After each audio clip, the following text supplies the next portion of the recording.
a maternidade na juventude é uma jornada muito louca, muito desafiadora, né? Eu fui mãe aos 19. Quando eu descobri que eu tava grávida, eu fiquei, meu Deus, e agora? Eu cursava nutrição na época, tava na faculdade, e eu me vi perdida. Me vi com medo, né? E recebendo muitos julgamentos. E tu foi mãe aos 15 anos de idade. Fui mãe aos 15 anos e eu digo, é muito desafiador. E tu foste mãe com 19 anos. Isso foi em que ano? 2000? 2000? Então. Foi em 2000 e... Antônio nasceu em 2016, eu engravidei em 2015. 2015. E quando eu engravidei da minha filha, foi em 91 para 92. Então, a gente tinha outra mentalidade também. Na década de 90. Então, se hoje tem julgamento, naquela época era muito pior. Mais. Então, da própria família, eu tive bastante preconceito. Então, amigos a gente via assim na frente, não, mas por trás a gente sabia que sim. Então, eu mesmo me sentia, eu me julgava, né? É outro julgamento que nós já falamos aqui, inclusive. É verdade. É o pior, eu acho. Com certeza. E assim, como é que foi contar pros teus pais que tu estava grávida? Como é que tu descobriu? Na verdade, eu vou ter que contar aqui pra vocês como é que foi a situação, né? Conta pra gente a situação. Porque o que acontece? Hoje em dia tem muitas mães que são mães na juventude. E a gente sabe que mesmo sendo mãe, a gente consegue passar por desafios. Tem mais desafios? Tem. Muito mais. Mas se a gente tiver determinação, a gente consegue chegar muito longe, né? Só fazer uma observação aqui, amiga, que assim, na verdade, a maternidade na juventude, ela era tida e é tida, falando biologicamente, como algo supernatural, né?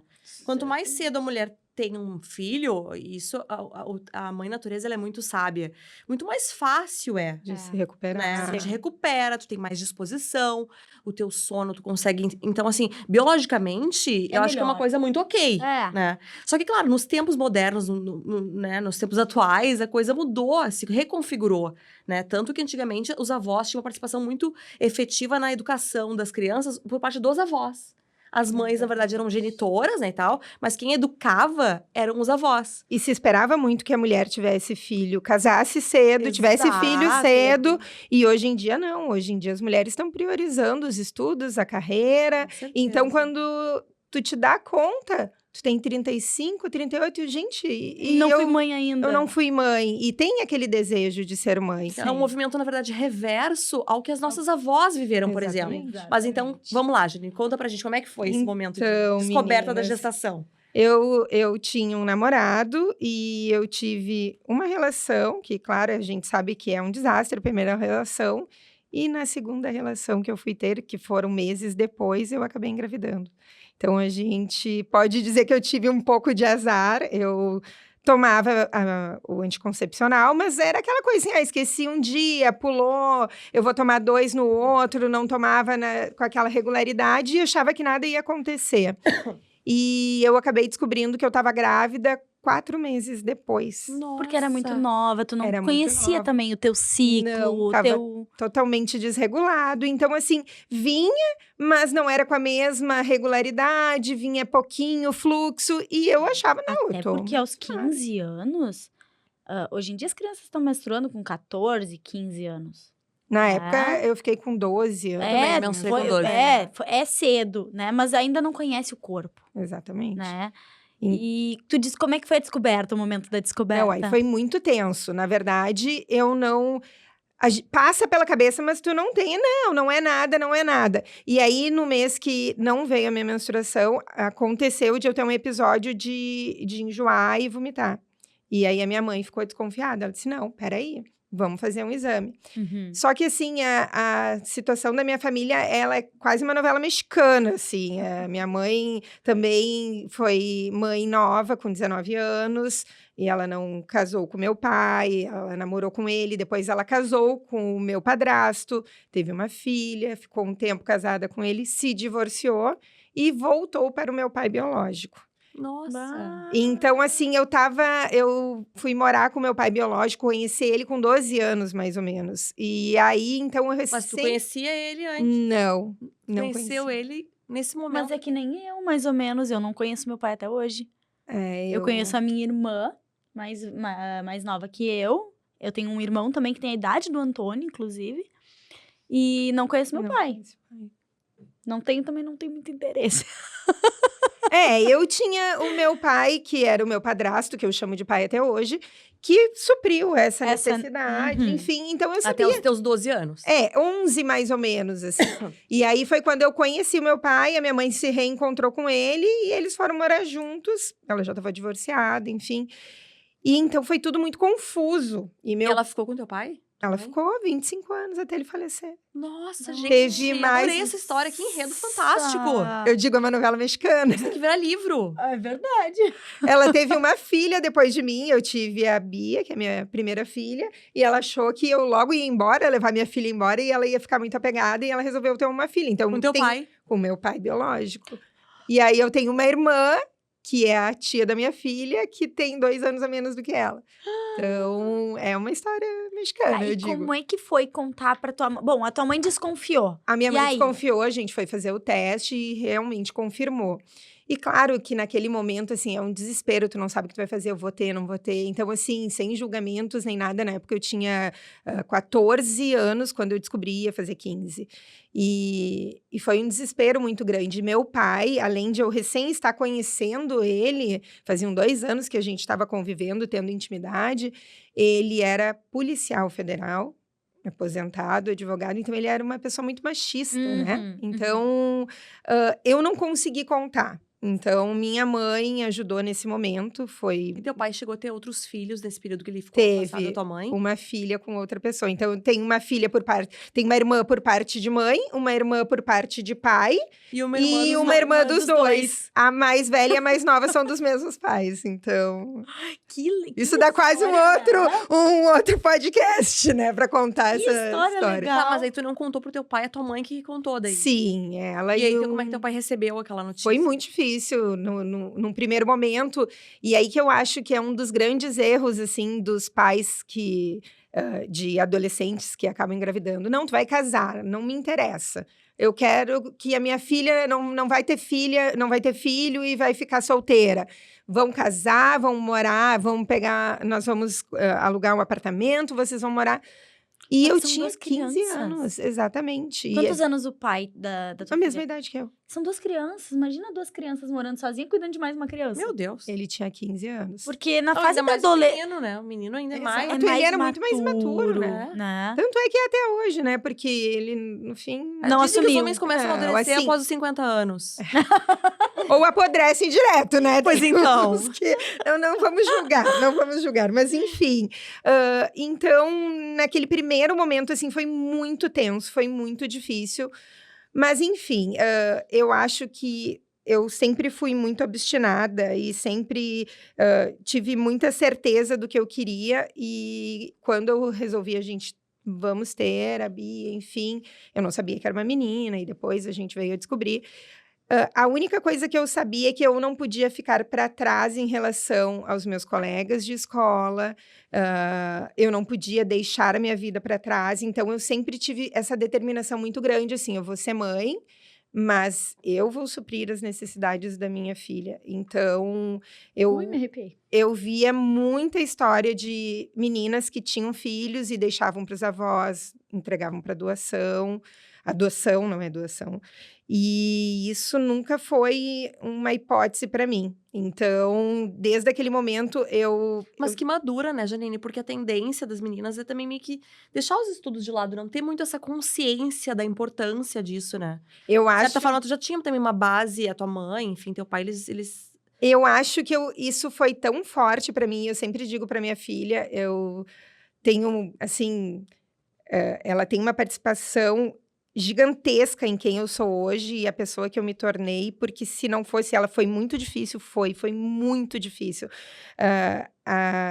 toda a situação de passar por essa gravidez, na época que eu vivi, eu repeti de ano, eu não contei para vocês isso, então eu fiquei sabendo no final do ano, eu estava indo para o 2º ano do ensino médio, e eu acabei repetindo em 5 matérias, porque foi quando eu descobri, na época da recuperação, e eu não consegui me dedicar para os estudos, estava muito nervosa, ansiosa, angustiada, e eu acabei repetindo em 5 matérias. Quando foi para me matricular no ano posterior, eu disse, eu não vou fazer de novo o 1º ano. Eu vou estudar numa escola que tenha o supletivo. Não era supletivo, eu queria fazer dependência, que tinha dependência. E eu estudei de tarde e de noite para poder dar conta, e eram 6 matérias, eram 4 matérias que eu tinha repetido e uma que a minha escola não fazia no 1º ano que eu tive que fazer. E eu sempre tive muito certa, assim, na minha cabeça, eu não vou ficar para trás, eu não sou menos do que os outros. E aí, claro que a minha mãe e meu pai me ajudaram muito, porque eu não tinha como estudar e cuidar dela ao mesmo tempo. Então, eles, nesses 2 primeiros anos que a minha mãe foi engravidar depois, quando a Bia já tinha 2 anos, eles se dedicaram muito ao cuidado dela, né? Mas Teu pai também se entregou daí pra... Sim, pra ser ele era apaixonado. Vovô Coruja. Ele era apaixonado. Era ele que fazia a mamadeira, era ele que cuidava. Eles levavam pra praia no final de semana. E, na verdade, acabou sendo uma oportunidade do teu pai te ter nos braços também, né? Sim, de novo, porque não te teve bebê, né? Mas... Foi um resgate, um resgate desse relacionamento, com certeza. E, enfim, depois eu fiz o vestibular com 17 anos. E eu queria muito fazer psicologia, porque eu sempre tive um viés, assim, para entender um pouco os outros. Eu me vejo, assim, nessa situação.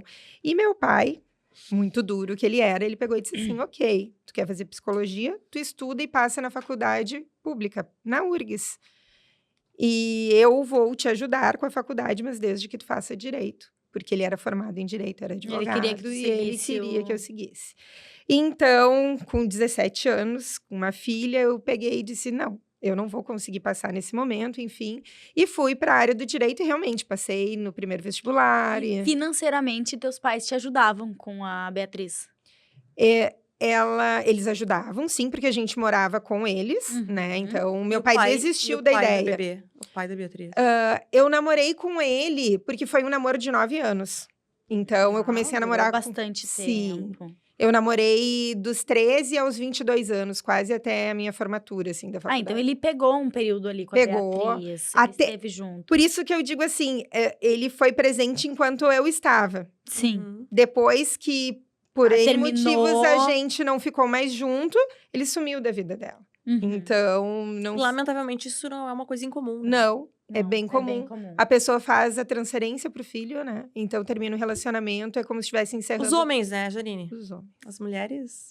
É que as mulheres têm ali o instinto materno, né? Não tem como, é muito difícil da mulher conseguir abandonar uma criança, porque... Existe, a gente sabe que existe. Não, existe, mas é mais difícil, né? É bem mais difícil, com Janine, certeza. assim, ouvindo teu relato, é uma coisa que eu acho muito importante deixar para as mães de adolescentes que engravidam, né?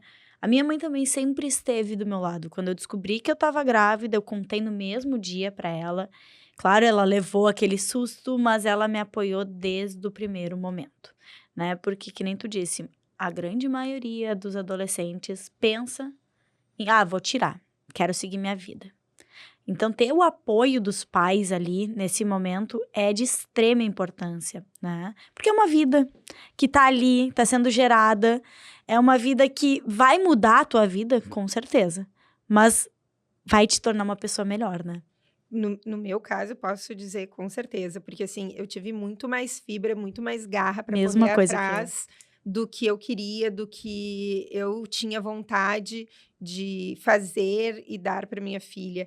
E meu pai, com essa situação, acho que tem muitas vezes que as pessoas culpam os pais. Eu sou assim por causa da minha mãe, por causa do meu pai. Eu sou também quem eu sou por causa do meu pai, porque muita coisa ele me cobrou, mas eu não vejo como negativamente. Sim, sim. Eu vejo assim, se ele não tivesse feito daquela forma, eu não agiria assim. Se todo mundo tivesse passado a mão por cima, se todo mundo tivesse feito tudo, talvez eu não seria a pessoa que eu sou hoje. É que é muito mais cômodo, uma tendência, é muito mais cômodo a gente culpar pais e mães por traumas, porque, né, enfim, sou assim, sou assado, mamãe não fazia isso, papai não fazia aquilo. Só que eu acho que também é um posicionamento de pessoas que têm uma mente, assim, de vitória mesmo, de avançar. Não, eu sou assim, obrigada a Deus por eu ser assim, porque se não tivesse o meu pai... As dificuldades, os desafios. Exatamente. E eu acho que não só na maternidade, quando tu tem um filho na juventude, assim, mas acho que depois que a gente se torna mãe, independentemente da idade, independente da faixa etária, nós nos tornamos seres humanos diferenciados, tanto homens quanto mulheres, e as mulheres, eu não sei, desperta uma coisa assim instintiva, uma coisa selvagem, estranha, né, de cuidar, de criar uma proteção, mas uma coisa assim de uma mola propulsora mesmo que te projeta de um jeito nunca antes imaginado. Tu tem muito mais força pra tudo. Exatamente. Tudo, né? Que tu sabe que hoje eu estou onde eu estou porque eu tive o Antônio. Né? Eu não teria chegado aqui sem o Antônio. Porque na minha época, eu tava cursando nutrição, tava ali quase terminando o curso. Mas sabe quando tu não tá feliz? Sim. Quando eu entrei na faculdade com 16 anos. Eu não sabia o que eu queria. Né? Então é uma coisa que é muito nova. 16 anos pra saber o que tu quer fazer pro resto da vida. Exatamente, exatamente. E aí eu falei, não, calma aí, não é o que eu quero fazer. E o Antônio que me mostrou o caminho. Né? Eu comecei a dividir a minha maternidade nas redes sociais. Comecei a ajudar outras mães novas, porque eu tinha um Instagram que chamava Mamãe aos 19. E eu comecei a dividir a minha rotina diária com o Antônio. E eu falei, opa, tá dando retorno isso. Porque eu posso fazer disso uma vida, um trabalho e ajudar outras mães com isso. Sim. Né? Então, hoje eu sempre agradeço o Antônio, porque onde eu estou foi porque ele entrou na minha vida. Né? Porque se não tivesse ele, se eu não fosse mãe aos 19 anos, talvez eu não estivesse aqui hoje. Com certeza.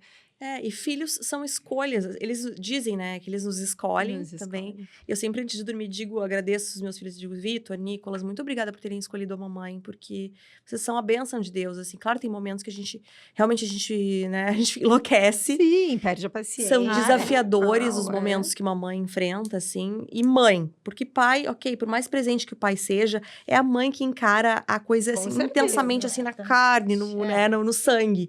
Então, assim, a gente tem que agradecer mesmo a Deus por eles terem nos escolhido. E é uma escolha também ser mãe. Com certeza. A cada dia, né, se renova essa escolha. Porque a gente abdica de muita coisa pra ser mãe, né? A forma como tu educa também, tu pode optar. Eu vou deixar simplesmente... Hoje em dia se fala muito do celular. Deixa ali no celular. Exato. Não, eu não vou me preocupar. Ou, enfim, outras situações. Mas não... muitas vezes tu vai fazer uma escolha entre adquirir uma coisa para ti ou para o teu filho. Não, prefiro uma escola melhor, prefiro comprar um livro pro meu filho do que para mim. Então, são escolhas que a gente faz, simples escolhas no dia a dia. Né? E Janine, tu seguiu então a faculdade de Direito? De Direito. E dentro do Direito eu busquei algo que me satisfazesse na área da psicologia. E eu fui para a área do direito de família e sucessões. Que cada consulta que eu tenho com o cliente, às vezes, dura 2 horas. Eu já tive consulta. São novelas mexicanas também. Exatamente. Cada uma, se eu contar para vocês, faz 20 anos que eu tô formada. Então, cada história que eu já ouvi, cada situação. E isso me fez mudar muito também. Tinha situações que eu tinha preconceitos, literalmente falando, e tu acaba mudando a tua forma de pensar. Então, assim, foi uma escolha que foi feita conscientemente de ir para o direito, mas tentando conciliar com a minha vontade interior. Sim, que é na essência do que bacana. E hoje tu te sente preenchida, assim, profissionalmente? Tu acha que supriu essa necessidade da psicologia? Tu consegue contemplar esse cenário? Praticamente psicóloga dos meus clientes. E tu ama o que tu faz? Eu adoro o que eu faço e eu vou dizer para vocês, assim, é muito bom tu receber teus honorários, tu receber o teu pagamento, mas quando eu consigo algo pro meu cliente É sério, eu chego a encher os olhos de lágrima, né? porque eu sou ainda aquele tipo de advogada que eu acabo me envolvendo na situação. Sim, tu toma pra ti aquela pauta, aquela história. Porque se eu não acredito naquela situação, naquele caso... Não tem porque tu... Eu não... Pra mim, o pagamento não é a maior parte para eu decidir se eu fico com aquele cliente ou não. Então, assim, muitas situações eu já recusei trabalho porque eu não acreditava naquela causa. Então, eu acho que isso também vem do nosso sentimento materno, de situações que eu passei com a minha filha e que eu não quero que outras mães passem. Então, assim, isso tudo, a gente é quem é por vários desafios, vários percursos. No nosso percurso, a gente teve essas situações que te moldaram a ser quem é aquela pessoa. E, com certeza, dentro da profissão que eu escolhi, ser advogada familiarista, a gente tenta ajudar mulheres ou crianças que não passem por situações que eu passei, de repente, né? E tu acaba tendo também, vendo recorrentemente um tipo de comportamento muito específico dos homens também nessa área, dos homens e das mulheres, né? Acho que tem um padrão, assim, de comportamento Tem também. um padrão, mas sabe o que tem me deixado muito feliz? Eu tenho pego muitos clientes homens que realmente querem se dedicar a ser pai e que se preocupam e que muitas vezes o empecilho é a mãe e não o pai. Gente, eu conheço uma pessoa que eu admiro tanto, porque tu vê que a pessoa é um homem dedicado aos filhos. Porque é difícil de ver, é muito né? difícil. É difícil de ver uma pessoa assim. E aí a pessoa fala fala dos filhos com brilho nos olhos. Sabe? E aquilo ali, eu falo, puxa vida, que coisa mais linda. E realmente há aquela preocupação genuína com a criança. E quer ver as crianças e sente saudade das crianças, quer estar do lado das crianças, acompanha nos esportes. Eu falo, gente, que coisa mais linda. Isso brilha meus olhos. E isso é emocionante. Por isso que eu digo assim, talvez... Lá na minha adolescência eu quisesse fazer o direito, mas talvez a minha missão fosse outra, ajudar de outra forma. E eu vejo isso, assim, quando alguém me procura e eu realmente consigo fazer, não é justiça, mas eu consigo ajudar aquela pessoa. E eu sempre falo para os meus clientes, tu tá me contratando, mas eu estou preocupada com o teu filho, com a tua filha. Sim. Isso vem em primeiro lugar. Então, isso... não tem preço, é incrível. E Janine, me conta uma coisa. Tu te formou quantos anos tinha tua filha? Quando eu me formei, foi em 2002, ela estava com 10 anos. 10 anos. E tu, que momento que tu saiu da casa dos 94, ela tinha 8 anos. 8 anos. Ela tem a idade que tem os teus meninos. Exatamente, 8 anos. Isso. E que momento que tu saiu da casa dos teus pais? Que tu viu que tu precisava do teu espaço com a tua filha... como é que foi essa virada de chave? Isso foi, assim, para delimitar na linha do tempo, assim. Eu namorei com o pai dela até meus 22 anos, depois eu fiquei um tempo sem ninguém, porque eu não me conhecia sem ter outra pessoa junto comigo, então dos meus 24, mais ou menos até 22 aos 26 anos, eu fiquei sem ter namorado, sem ter... Isso, morando na casa dos teus pais. Morando com os meus pais. Então, com 26 anos, eu conheci meu atual marido. A Bia já tinha 11 anos nessa época.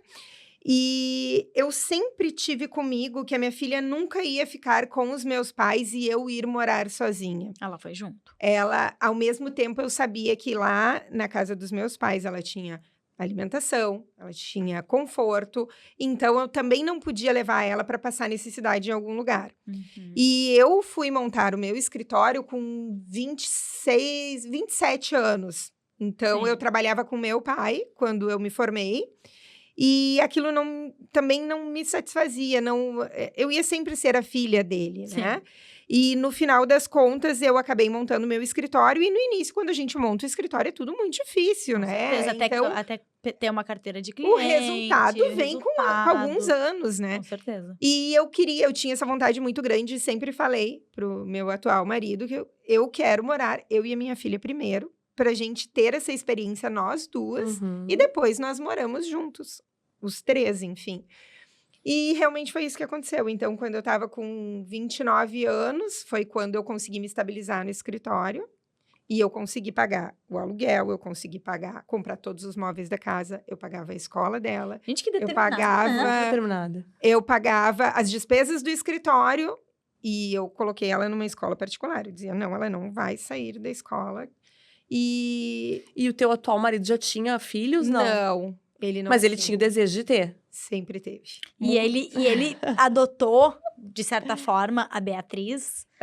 Foi bastante difícil, assim, porque como a Bia sempre teve eu e ela na vida dela, então... Tinha um intruso daí no momento, naquele momento. Ela então ciúmes. foi muito conturbado, assim, o início, a gente quando foi morar juntos. Então, teve uma época que meu pai dizia assim, minha filha, deixa ela morando aqui comigo e vai viver a tua vida, vai ser feliz, porque daqui a pouco tu não vai conhecer outra pessoa que te faça tão feliz assim. Eu digo, não, ela é minha filha, ela vem em primeiro lugar.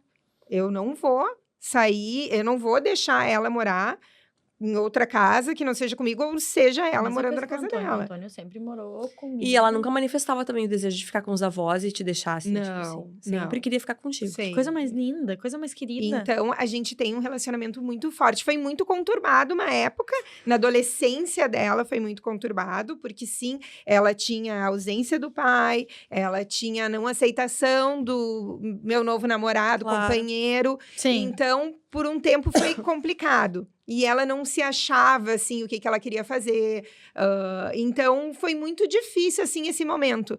Mas depois...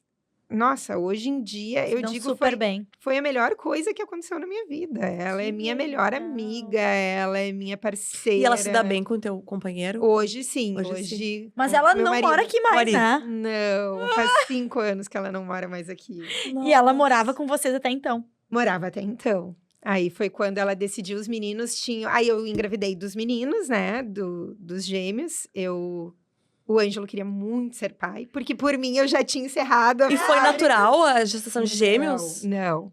Então, eu sempre digo, pra mim nunca nada foi fácil. Assim. Sempre tem um desafio. Vamos cortar até um bolinho agora pra gente se adoçar aqui. Vamos cortar um bolinho? Tu gosta de bolinho? Eu gosto, mas bem pouquinho. Tá bem. Esse bolinho é o bolinho da Tabata, gente. Maravilhosa. A Tabata que nos prestigia todas as terças-feiras aqui, todos os nossos podcasts. E esse aqui eu não sei qual o sabor, Marina, vamos descobrir. Acho que é de chocolate. Parece brigadeiro. A Tabata, nós vamos colocar o arroba pra vocês. Todos os dias tem bolo fresquinho. O meu preferido é o bolo de nozes. Até faz tempo que a Tabata não manda o de nozes, né, amiga? Aí pega ali um garfinho. Tô limpo. Mas vamos provar, então. Faltou só o guardanavinho pra limpar o dedo. Conta pra gente, Dani. E aí? E aí a tua filha foi... E aí, então... Quando eu conheci o Ângelo, que é o meu marido, ele nasceu para ser pai. A gente vê que a vida dele é ser pai, ele é um super marido, um baita de um companheiro.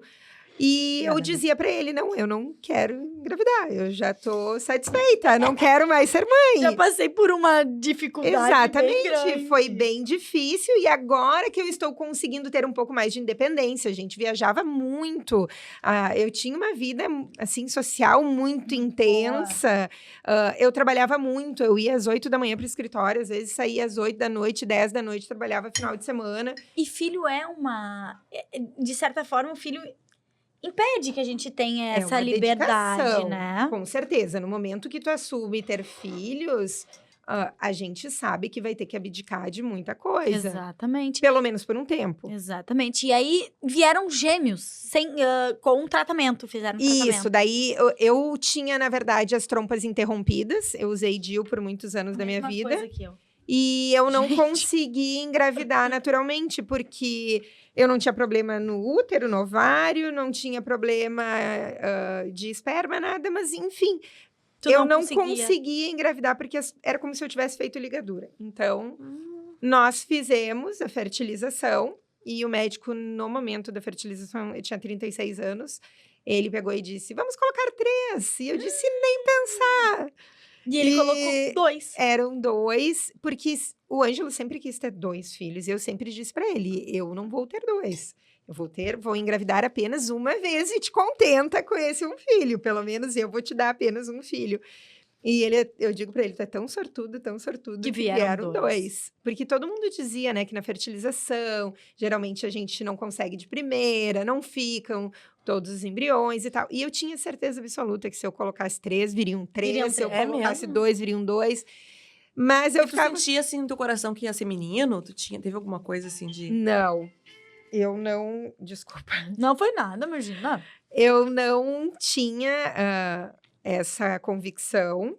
Pelo contrário, eu sempre gostei de ser mãe de menina. Eu me acho muito mãe de menina. Eu amei ser mãe de menina.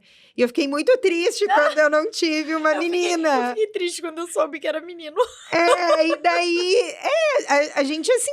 Eu sou muito sincera. Quando me perguntam sobre a maternidade, eu não fico disfarçando. Claro, ou colocando aquele filtro romantizando. rosa. Romantizando que tudo é lindo e maravilhoso.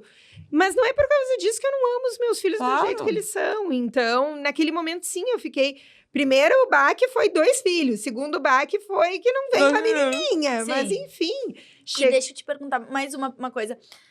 Durante a gestação, tu descobriu que um deles tinha síndrome de Down? Não. Como é que foi essa Na descoberta? verdade, a gente fez todos os exames. A minha gestação, ela Foi tranquila. foi a termo, foi até o fim. Imagina, de gêmeos. E eles nasceram com 38 semanas e 2 nasceram dias. super bem. O Antônio nasceu de 36. O Nicolas 38 também. semanas. Nasceram super Eu bem. tava imenso.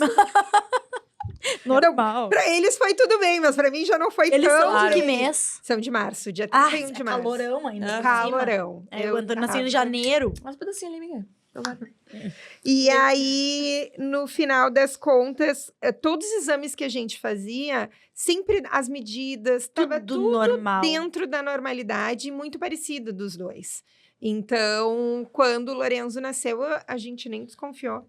O médico é que percebeu, porque eles têm características próprias. Sim, eles têm uma linha, uma coisa assim também, né? A mãozinha é menor, a orelhinha também é menorzinha, a nuca, então o nariz é mais curtinho, o septo, então o olho mais amendoadinho, então teve várias características, assim, só que aquilo para mim eu não via isso. Então, tanto é que foi muito difícil o meu parto, muito difícil. Eu tive... Foi cesárea? Foi cesárea, mas eu tive uma...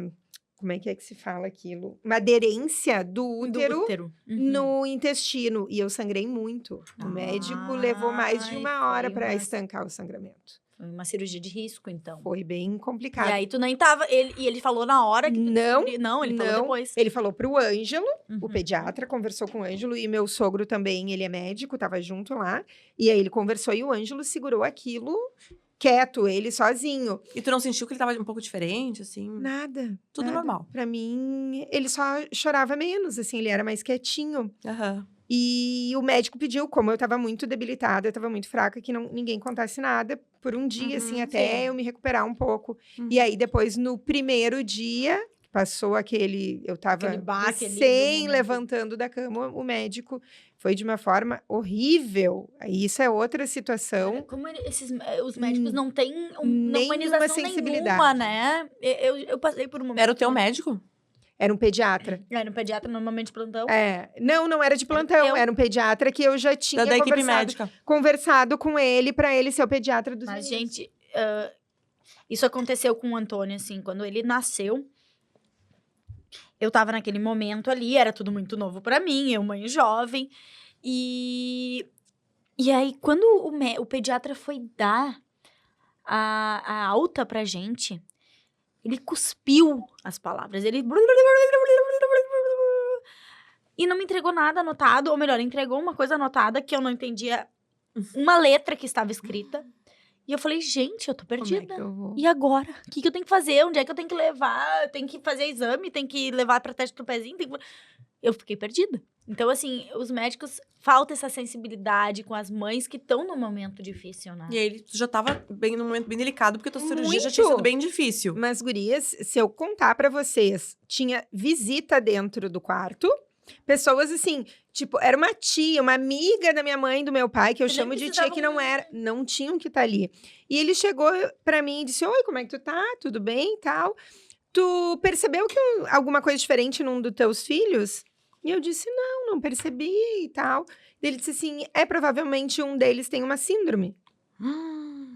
Assim, nesse exato nesses exatos termos. Gente, que absurdo. Não, ele não teve a menor delicadeza, o menor tato.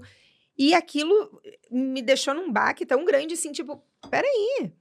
Eu não sei de nada, como assim? O que seria? Não, a gente vai fazer um teste ainda, mas é quase 90% de chances e tal. E saiu, largou a notícia e foi embora. Coisa horrível. Então, é uma outra situação que as pessoas passam hoje em dia. E até eu faço parte de um grupo, graças a Deus, depois eu conheci um grupo maravilhoso, que é a AFAD, Associação de Familiares e Amigos do Down, que me acolheram 2 meses depois, porque ele dizia assim pra mim, nos primeiros 2 meses eu fui só nele, e ele dizia assim, não tem que fazer nada, só amamentar e deixar dormir, só alimentar e deixar dormir. E eu não sabia de nada, eu não tinha conhecimento, eu não tinha ninguém próxima de mim que tivesse a T21. E aí, quando eu conheci essa associação, aí o mundo se abriu, foi muito diferente. Mas, então, é uma situação muito delicada que as mulheres também passam hoje em dia, as famílias passam. E as pessoas recorrem também ao direito para se defenderem desse tipo de, por exemplo, agressão, violência médica, não sei se isso... Não que isso eu acaba tenha ficando no anonimato, isso, assim. E acaba se tornando banal, né? As pessoas não falam. E por isso que eu faço Porque é um trauma muito grande, né? É traumatizante. Porque é uma notícia... Assim, muitas pessoas hoje em dia sabem antes, principalmente se tem alguma comorbidade, porque 50% das pessoas com T21 nascem com problema cardíaco, alguma outra situação. E tu consegue ver antes. Lolo nasceu normal. Nasceu perfeito, assim, perfeito em questão de saúde, né? Enfim... E a gente não tinha como saber pelos exames que realmente não apareceram nada. Sabe que aconteceu uma situação muito parecida comigo? O Antônio nasceu e aí eu fiquei naquela... tentando ler aquele negócio que o médico mandou. E a gente foi fazer o teste do pezinho numa empresa que tem ali na Ipiranga. E aí deu uma alteração no teste do pezinho do Antônio. A gente fez aquele plus lá, que pega todas as doenças, que não sei o quê. E aí, eles ligaram pra minha mãe pra falar, olha, deu uma alteração no teste do pezinho do Antônio e a gente vai precisar que vocês voltem aqui pra repetir. E não falaram mais nada. Sim, aí tu fica naquela ansiedade, Aí a minha mãe, Marina, olha só, deu uma alteração... Eu não sei se eles não falaram alguma coisa a mais pra minha mãe, ela não quis me falar. Nunca fui pra buscar a informação. Vamos lá de novo, fazer o teste do pezinho de novo. Refizemos e novamente deu alteração. Aí eles, olha, tu vai ter que levar o Antônio pra um geneticista. Porque isso é um problema de genética, porque tá dando erro. E o que ele pode ter é super raro, é uma síndrome rara. Que ele pode não ter força nos músculos, não sei o quê. E eu ali, né? Naquele e eles simplesmente, largaram a bomba e seja o que Deus quiser. Sensibilidade. Exatamente. Né? Aí, no final das contas, a gente foi pro hospital de clínicas, tratamos com um geneticista maravilhoso e não era nada. Ele tem uma síndrome que tá... encapsulada dentro dele, mas que eu também tenho. Então, provavelmente, a genética é minha, e não se manifestou em mim, e não se manifestou nele também. Mas é uma coisa que assusta, né? Eu acho que tem que ter dos profissionais da área da saúde um tato pra falar com os pais. Porque eles a gente já tá passando por um puerpério. Ainda mais mãe de 2. Né? Então, isso é uma coisa, é um papo bacana também de trazer, porque as mães sofrem bastante nas mãos dos profissionais da área da saúde. Deixa eu te perguntar, só fugindo um pouquinho, assim, agora me veio aquele momento, tá, dos 15 anos, ok, tu engravidou, aí tu teve a tua filha, te formou tudo, mas tu sente que esse período de adolescência, na verdade, foi um período que tu não viveu? Em algum momento, depois que ela já estava um pouquinho maior, tu tentou resgatar isso? A adolescência não vivida? Com certeza. Eu acho que toda mãe tem isso. Não, toda mãe foi esse resgate também. Graças a Deus que eu tive esse momento, porque eu tive aquele momento que eu terminei o relacionamento ali aos 22 anos. E depois tu buscou te conhecer, né? Conheci o meu atual marido com 26 anos e meio. Então, eu fiquei 4 anos e meio solteira, assim. óbvio que tu te apaixona, tu conhece pessoas, enfim. Mas tu aproveitou a vida ali. Eu aproveitei muito. É que foi que nem eu, só que eu fui 1 ano. 1 ano entre separado do pai do... adolescência. 1 ano de adolescência. Eu engravidei e eu não era uma pessoa muito de sair. Então, assim, eu era muito caseira, sempre fui muito caseira. Engravidei aos 18, tive Antônio com 19, me separei com 20. Isso, me separei com 20. E aí a minha mãe falou, Marina, eu vou ficar com o Antônio 2 finais de semana por mês. Porque ele não dormia no pai. Vou ficar com o Antônio 2 finais de semana por mês, num dia do final de semana, e tu vai sair. Tu vai pra noite, tu vai aproveitar a tua adolescência. Olha que coisa boa. E eu, gente, ali era... Ah, aí tu curtia. Aí eu curti. Ali eu descobri quem era a Marina também. Ali eu me conheci. Não, e como é importante esse momento. Eu saía de domingo a domingo. Eu só não saía na segunda, que segunda não tinha nada aberto. Na época tinha dado beer domingo. Era muito bom. Então, até no domingo eu saía, assim. Eu não tive isso. E foi muito bacana, assim, porque eu tive amizades nessa fase da vida que eu tenho até hoje. E a gente tem momentos tão maravilhosos para relembrar, assim. Eu digo, graças a Deus eu passei por isso, porque senão, hoje em dia, é claro, tu vai casar, tu vai ter o teu marido, a tua história, mas vai ficar faltando, porque eu acho que é importante passar por uma fase meio que de doideira, de sair, de conhecer pessoas, enfim, até para saber que aonde tu estás hoje é onde realmente tu quer estar. Porque exatamente. Eu acho, até uma pessoa que conhece, namora e casa com aquela primeira pessoa que tu conheceu, tu não tem essa experiência de saber se aquela ali é a pessoa certa ou não, né? Exatamente. Então, eu acho que sim, foi muito importante ter passado. E o que a tua filha relata dessa experiência de ter tido uma mãe tão nova, assim, os bate-papos que vocês têm, assim, deve ter muito bate-papo cabeça, né, entre vocês duas. Porque vocês são bem amigas, né? Eu tô ansiosa por essa fase. O que ela fala, assim, da... Como eu sempre fui exigida, e talvez por isso que eu sempre fui muito, como vocês disseram, assim, tu era muito consciente, tu era muito madura. Eu sempre fui exigida. Meu pai sempre disse pra mim, tu não vai depender de homem, tu tem que trabalhar, tu tem que fazer por ti. Eu acabei passando isso pra ela. Então, muitas vezes eu fui muito rígida com ela. Porque os filhos são os reflexos dos pais, né? Exatamente. Só que pra minha filha talvez não fosse o ideal. Porque cada pessoa, ela é única, né? Ela é singular. Sim. Então, pra mim, eu consegui absorver o melhor e transformar isso no melhor para que eu pudesse fazer da minha vida. E talvez ela se perdeu muito aí, porque eu cobrava muito, era rígida, então assim, eu tinha meu escritório, eu dizia para ela, não, tu vai vir trabalhar aqui no escritório, porque tu tem que aprender, tu tem que isso. E aí ela dizia assim, meus amigos estão lá na escola, eu queria ir lá para a escola. Não, mas agora tu vai aprender isso aqui, tu vai fazer isso. Então... Tu foi rígida com ela muito também. Rígida, e eu sempre cobrei muito, assim. E eu até hoje, eu tento não cobrar tanto das crianças... E a gente sabe que hoje a educação mudou um pouco, é um pouco diferente. Eu fui criada de uma forma, a gente educa os nossos filhos. A gente não pode também seguir à risca o que os nossos pais nos passaram, exato, né? Não. Hoje em dia, a gente tem que tem acompanhar. Outro conhecimento, né? Então, exatamente. E eu tento não ser assim com as crianças hoje, com os meninos.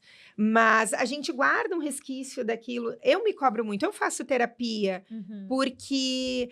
eu sou muito rígida comigo mesmo. Então, assim, contigo, com a Mari, com a Lisier, eu vou ser tolerante. Eu vou dizer, não, gurias, pegue leve. Mas comigo eu não sou. Então, isso é uma situação que a gente conversa e ela... E deve te gerar muita angústia e muito sofrimento também, essa coisa, né? Porque tu acaba te exigindo e tem coisas que a gente não tem controle, né? Aliás, a maioria delas, né? É por isso que eu faço terapia, pra ver se eu consigo ser mais leve comigo mesmo. E assim, tu te cobra também muito. Eu acompanho a tua rotina, teu dia a dia com os meninos, né? O Pedro, ele tá no 3º ano. E o Lorenzo tá no segundo, né? Eu vejo a tua rotina com o Lorenzo. Eu acho que tu te cobra muito. Né? Em relação eu acho que principalmente ao Lorenzo.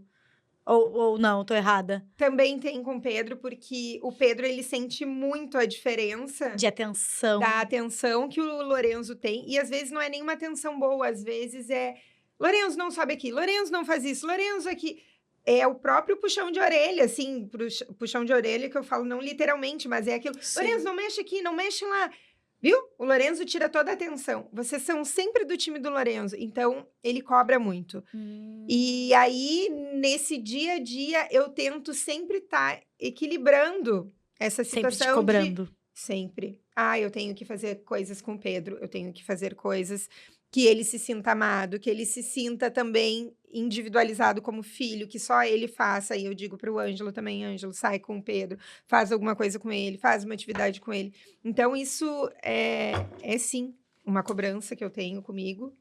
E a gente vai tentando, né, gurias? Tá, mas aí, só voltando na questão da Bia, a Bia te comenta dessa situação de ser muito exigente? A gente, sim, ela diz, mas é tão lindo, é tão bacana, assim, eu digo, meu Deus, ela é uma versão muito melhorada de mim.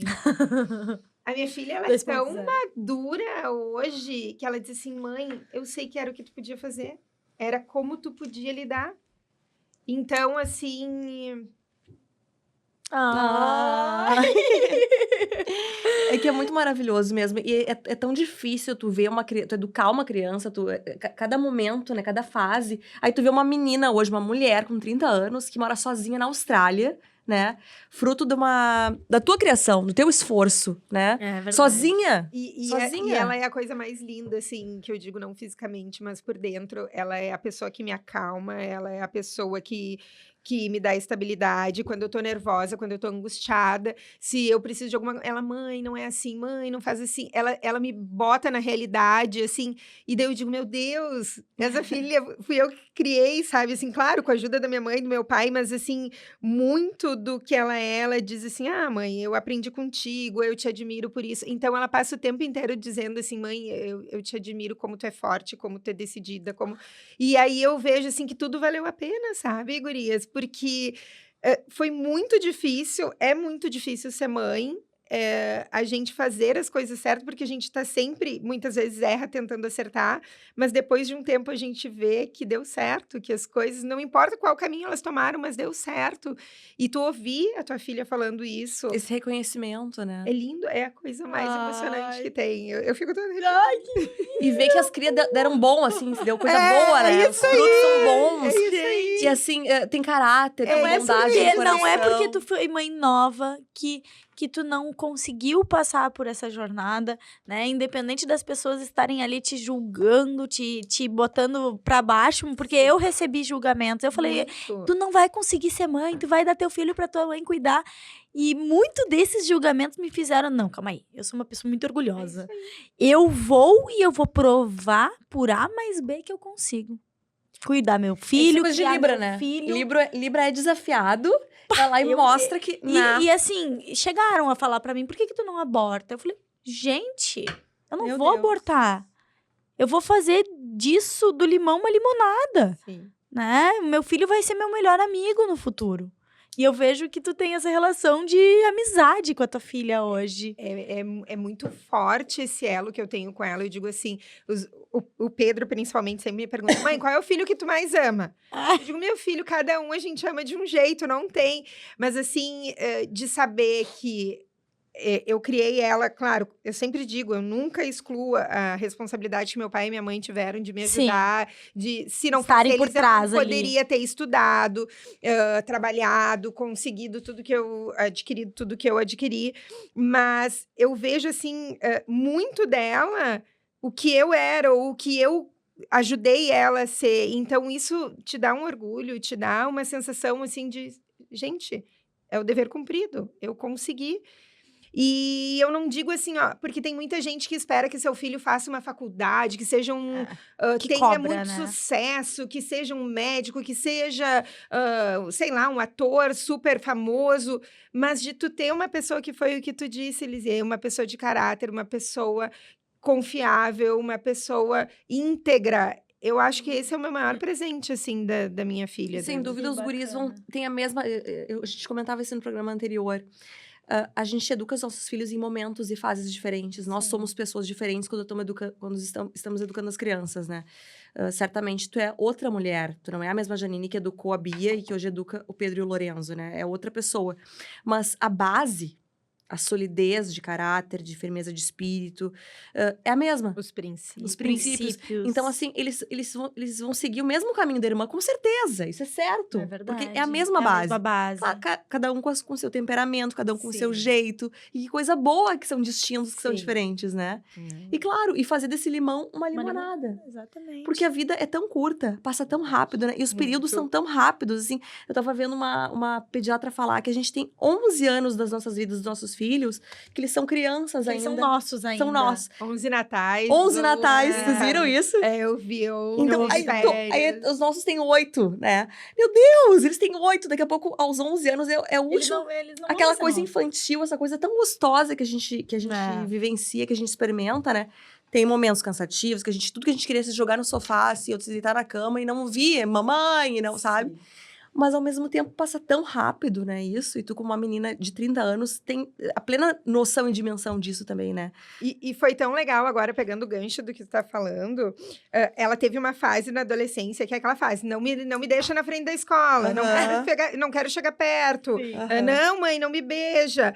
E aí, lá pelos 18 anos, eu não sei se foi bem 18, eu não me lembro bem a faixa etária, mas teve um tempo que isso voltou a ser como era quando era criança. A gente anda no shopping abraçadas. Ai, que coisa bem. Ela anda grudada em mim. A gente anda que nem criança, assim, uma abraçadinha na outra. E ela é carinhosa, ela é afetiva, então ela me beija, me abraça. Se precisar chorar, a gente tá conversando, ela chora. Então, assim, é um momento difícil que a gente passa e vai passar pela adolescência e dá um desespero. Puxa vida, não deu certo, o que eu fiz de errado? Eu ouvi de um amigo agora, no final de semana, o filho dele fez uma coisa lá, e eu disse, mas que bom que ele foi e contou pra ti. Exato. É a confiança. Porque não é que tu não vá fazer situações eu que prefiro te que faça e me conte. Do que fique escondido, né? Mas isso que é bacana, é o vínculo que tu tem com teu filho. Então, nossos filhos vão passar por provações, por desafios, mas o bacana é eles voltarem, a gente criar esse vínculo para que eles voltem, que a nossa casa esteja sempre aberta, seja um lugar que eles queiram voltar, né? Porque a gente vê tanta gente adulta aí, não quero ir lá no meu pai, eu não vou visitar minha mãe. E eles quererem voltar, então é isso que é importante, né? Janine, deixa eu aproveitar o gancho. A gente tem alguns parceiros aqui no podcast que te mandaram presentes. A Maxi. Ai, querida. A Maxi, ela trabalha com semijoias. A gente adora, a gente enlouquece. Quando chega a sacolinha da Maxi, você pensa, meu Deus, abre, por favor, abre. E também tem a Corujarte. A Corujarte mandou que é uma fofura pros meninos. Ai, adoro. E eu tenho certeza que eles vão amar, porque, gente, eu já abri, tá? Eu abri e espiei. Já espiou. Eu espiei. Tu vai enlouquecer. Ela trouxe uma brincadeira do passado. Ai, eu adoro. Ai, que lindo! Maravilhoso, amei. Não, cada dia é uma surpresa diferente. Que lindo, né? Luxo, olha é luxuoso. Ai, que bom! Adorei. A Max, ela tem um negócio muito legal para as mulheres que querem trabalhar, querem gerar uma renda, que é tu pode revender. As peças deles. Mamães que estão voltando ao mercado de trabalho também. Ao mercado de trabalho. A gente teve um último podcast que vai ao ar essa semana, que a gente falou sobre o empreendedorismo, sobre se recolocar no mercado de trabalho após a maternidade. Eu vi. Né? Então, a Max aí é uma baita de uma... E abre da Corujade que eu tenho eu fico mais feliz com os presentes Esse é um amor. Esse relembra a nossa infância. A nossa infância. Olha o que eles mandaram. Vamos ver se tu te lembra desse jogo. Batata quente. Esse eu não me lembro. É um que tu tem que jogar. Não, mas esse jogo é muito antigo. Tu tem que jogar as batatas. Os meninos vão amar. Ai, mas eu adoro brincar. Eu sou a que sento no chão com eles pra brincar. Ai, coisa boa. Eu sou essa mãe. Eu sou. Lá em casa, meu marido, ele prefere cozinhar, lavar a louça, limpar o chão. E eu fico sentada com as crianças brincando. Ótimo. Ai, tu vai ver, tu vai amar. E a gente tem também o Mamãe Completa, que é o podcast Mãe Pode Tudo. Ele é o podcast oficial do aplicativo Mamãe Completa. Nós temos os Estúdios Combo, esse local lindo. Grande parceiro. Quem quiser gravar o seu podcast aqui, é um local público, né? É só chegar e vir gravar o seu podcast. Tu gostou desse ambiente aqui? Eu adorei. Olha, se um dia eu for gravar algum podcast, vai ser aqui, ó. O primeiro comentário da Janine, quando ela chegou, foi esse. Quem passa na frente não diz que tem todo esse luxo. Exatamente. Luxo do gaúcho. É lindo isso aqui. É muito maravilhoso. Não, e o bom é que eles dão todo o suporte, né? Muito. Eles fazem a gravação, eles fazem a edição, eles sobem no YouTube. E servem café pra gente. Servem cafezinho. Não, e outra, os Estúdios Combos não é apenas podcast. Eles têm fotos, eles fazem eventos corporativos. Cobertura de eventos, completaça, top de linha. Tem uma equipe maravilhosa. Eu vi falando de gravação de aulas também. Gravação de aulas pode ser gravado aqui, ou, enfim, no consultório. Eles vão... o pessoal aqui, ó, tem o nosso coração. Adoramos a nossa casinha. E hoje nós estamos usando Isamadi. Não, gente, isso aqui é chique. Looks. Esse tweed. Olha isso, dourado. E a Marina de onça. Isamadi, que fica ali na Nilo Peçanha. É uma loja muito exclusiva, muito maravilhosa. Também vamos colocar o @. Aqui. E tem uma alfaiataria incrível, né, Marina? Não, tem peças lindas. E conjuntinhos pra... Advogadas adoram. Advogadas adoram. Se sentir bonita, né? Isso aí. Porque nós somos mães, mas nós somos mulheres. Mas, então, meninas, voltando ao nosso assunto. A maternidade, ela é desafiadora, mas é muito gratificante, né? Mas me conta um pouquinho da tua rotina com os meninos. Porque, assim, eu acho muito bacana o teu dia a dia com os meninos. E o principal desafio de educar uma criança que tem uma síndrome, né? E, na verdade, são gêmeos. Mãe atípica, né? Refere hoje em dia. Isso. Como é que funciona isso? Quais são os principais desafios que tu encontrou inicialmente e que tu encontra hoje? A gente tem muitos desafios. As mães atípicas, eu faço parte de grupos de mães atípicas e eu posso dizer assim, um grande desafio que a gente tem é conciliar o trabalho com a maternidade atípica, porque, sim, eles precisam de muitos tratamentos, eles precisam de muita terapia, de muita atenção, e se tu tem um emprego que seja... Não tenha tanta flexibilidade, tu não consegue fazer tudo que precisa ser feito. Muitas mães têm essa dificuldade, precisa levar na terapia. O Lorenzo, hoje em dia, ele faz 6 terapias na semana. Nossa! Meu Deus. Então, assim, tem dias de manhã que ele vai numa, a gente sai dessa terapia, que é a fono, e vai para aula de reforço, para alfabetizar. Então, assim... Se eu não fosse autônoma, não tivesse meu próprio negócio, meu escritório... Tu não teria como. Eu não teria como. Então, assim, concurso público, tu ainda tem como pedir redução de carga, mas são 6 horas que tu tem que estar trabalhando lá dentro. Uma empresa, a empresa privada não quer saber se tu tem ou não tem problemas. Tu tem ou não que levar o teu filho. Então, esse eu acho que é um dos grandes desafios que a gente tem. E essas terapias fazem total diferença no desenvolvimento do... Totalmente. O Lorenzo hoje, ele interage, ele brinca, ele é uma criança Ele tem normal, uma vida... a gente diz...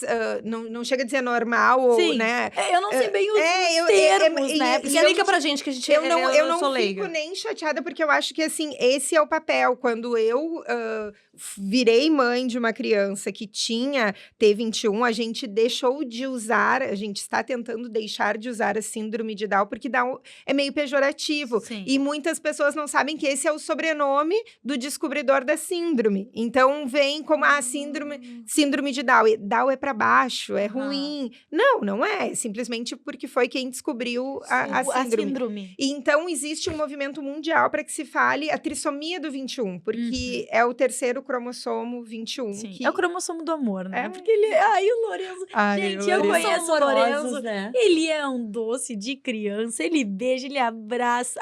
O Lolo, ele é... E como ele interage com as pessoas, assim, né? Às vezes ele é muito comunicativo. Muito. E sabe que isso é um problema também para os irmãos, porque eles têm uma personalidade muito diferente. O Pedro, ele é muito introvertido, é muito na dele.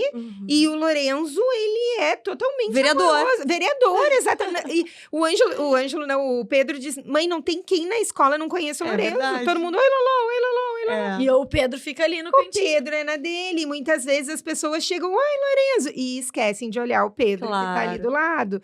Então, assim, uma vez ele disse, mamãe, por que o Lorenzo tem que ser tão feliz? Ele ficou chateado por causa disso. Então, é difícil tu lidar com isso também. Claro. A questão da escola. Uma escola realmente inclusiva, porque hoje em dia as pessoas se dizem, as escolas se dizem inclusivas, mas quando tu efetivamente precisa, mas na realidade os recursos, elas não são. Não são. Muitas vezes tu não tem essa assistência, esse suporte da escola. Então, é outra situação que é muito difícil também, que a maternidade atípica encontra. A gente tem que se desdobrar para conseguir uma boa escola, que te dê esse recurso, que tenha um monitor, que possa realmente ajudar o teu filho a evoluir, porque a maioria delas está lá para cumprir tabela. O teu filho está lá dentro, tá socializando, olha como ele se dá bem na turma. E não é isso que tu quer. Claro. E eu tenho total convicção, e eu sempre falo para todos os terapeutas, o meu filho vai ler, o meu filho vai escrever, mas hoje ele em dia, vai... As crianças com trissomia 21, os adultos com trissomia 21 têm uma vida normal, trabalham, É que antigamente estudam. não era assim, né, Marina? Sim. As pessoas... Namoram, casam. Sim, fazem Tem uma vida- faculdade. Em Santo Ângelo tinha uma vereadora. Ela foi eleita vereadora. Eles são muito inteligentes, Atores. né? Na verdade, Só que eles tu precisa precisam estímulo. estimular. Mas todos nós precisamos, em algum nível. E por isso que as terapias são tão importantes. É o convívio social. Quando tu coloca uma criança numa escola, que é uma escola... me fugiu a palavra agora, mas ela é especializada para crianças que tenham alguma deficiência, ele vai estar excluído da realidade da convivência com outras crianças, sabe? Então, essa questão da inclusão ajuda ele a se desenvolver. Com certeza. Então... E o fato de ter um irmão também na mesma idade ajuda muito, né? Muito. O Pedro é o espelho do Lourenço. Sim. O Lorenzo faz tudo o que o irmão faz. Ele, assim, ele é ídolo do irmão. E de certa forma, essa alegria do Lorenzo também impacta no espírito do Pedro, Lorenzo, né? Desculpa se eu falar besteira, Janine. Não. Mas, assim, ele aparenta ser mais novo que o Pedro. É isso que o Pedro diz, eu sou mais velho do que ele. Daí eu digo, não, meu filho, vocês são gêmeos. Ele, não, mas eu nasci 1 minuto antes. E é verdade? Ele nasceu 1 minuto mas antes. Mas ele fala e ele demonstra ser mais velho. Sim. Até porque Ele o Lourenço puxou está pra ele uma numa turma mais responsabilidade. nova. Exatamente. E aí o Lorenzo vê o irmão mais velho, né? Aí ele quer seguir os passos. E o Pedro é um ídolo dele. Ele quer fazer tudo. E aí o Pedro se irrita. Não, por que ele tem que estar sempre me imitando? Por que ele está sempre fazendo tudo que eu faço? Eu não quero. Então, isso é um desafio também que a gente tem todo dia. Ter que estar, né, acomodando essa situação. Enfim. Eu acho que a maternidade é uma coisa muito boa. É uma coisa muito desafiadora. Eu sempre falo isso, gente. Pra mim, a maternidade, assim... Eu vivo a maternidade... nua e crua, de mergulho na maternidade. E eu acho que é importante isso que tu falou, da gente não romantizar uma situação que exige muito. É uma aventura complexa, maravilhosa, mas muito, muito difícil. E hoje, mais do que nunca, depois de ser mãe de 2, eu entendo a escolha de várias mulheres de não quererem ter filho. Porque realmente a gente abre mão. A gente abre mão de muita coisa. De muito. Tu deixa de ser tu pra ser a mãe de alguém. Exato. Então, tu tem que ser muito... Tu não existe pode doação ser uma pessoa... maior. Não existe. Egoísmo não existe na maternidade. Exatamente. E eu acho que... eu sempre digo assim, eu trabalho só com mulheres, né? Somos em 4 no escritório. E ela sempre diz, ai, Janine, tu nos desincentiva. Eu digo, não, Marias, eu não desincentivo vocês. Só que eu falo a real para quando vocês fizerem essa escolha, vocês terem Seja consciente, consciência do que vocês estão escolhendo para vocês. Porque realmente, no momento que tu decide ser mãe, tu vai deixar de ser aquela pessoa que pensa em si para tu pensar no próximo, no outro, que esse outro é teu filho. E realmente isso acontece mesmo que tu não queira, porque tu passa a pensar. Hoje eu tava conversando com uma amiga minha, ela tava muito, muito chateada, enfim, que o filho dela também tá passando com dificuldades e tal. E ela, tudo que eu mais queria era sair 2, 3 dias para ficar num spa e tal. Faz isso! Porque tu precisa te cuidar para poder cuidar do outro. É aquilo que a gente falava. Tu precisa, das máscaras de antes, né? Colocar a máscara primeiro em ti pra que sai, depois tu não possa auxiliar. não acha que Exatamente. não fique com medo, né? É que a culpa, né? A culpa tá sempre ali, eu não estou com ele. Nasce uma mãe, nasce uma culpa. Exatamente. E a gente precisa estar bem pra poder... E crianças felizes são crianças educadas por mães felizes, por pais felizes. Crianças que veem um pai e uma mãe num relacionamento saudável, de fato. E não uma coisa carregada, pesada, enfadonha, né? É importante a gente ter esses momentos de respiro pra oxigenar os relacionamentos todos, né? Exatamente. Inclusive o relacionamento com os filhos. Pegar um dia só o Pedro, sair só com o Pedro. Tu tem o dia do só filho, com o Lourenço. dia do filho único. Eu não tenho um dia, assim, específico, mas eu pego... hoje vamos sair pra almoçar. Eu pego ele na escola, levo ele pra almoçar. Eu levo ele no café, eu levo ele pra fazer coisas que ele gosta. E como assim. eles gostam desse Muito. momento só com a gente, assim, né? Eu procuro fazer isso, porque acaba que eu tenho... muito isso. Eu tenho de 8, eu tenho o Nicolas de 8 e o Vitor de 2 anos. E o de 2 anos acaba demandando muito. Sim. E é a mesma queixa que eu tenho do Nicolas. O Nicolas diz, mamãe, tudo é pro Vitor, mamãe. Só atenção pro Vitor. Poxa, Vitor, você toma toda a atenção da mamãe, Vitor lhe fala assim, sabe? Bem assim. Então eu tenho que... Eu vejo que é muito importante esses momentos da gente conversar, da gente, né? Ele me contar as coisinhas dele sem ter um maninho junto ali, enfim, demandando e tal. Porque, querendo ou não, é estar o tempo inteiro ali do lado. Mãe! Exato. Aí o Pedro muitas vezes me diz, mãe, viu como tu não tá me ouvindo? Viu?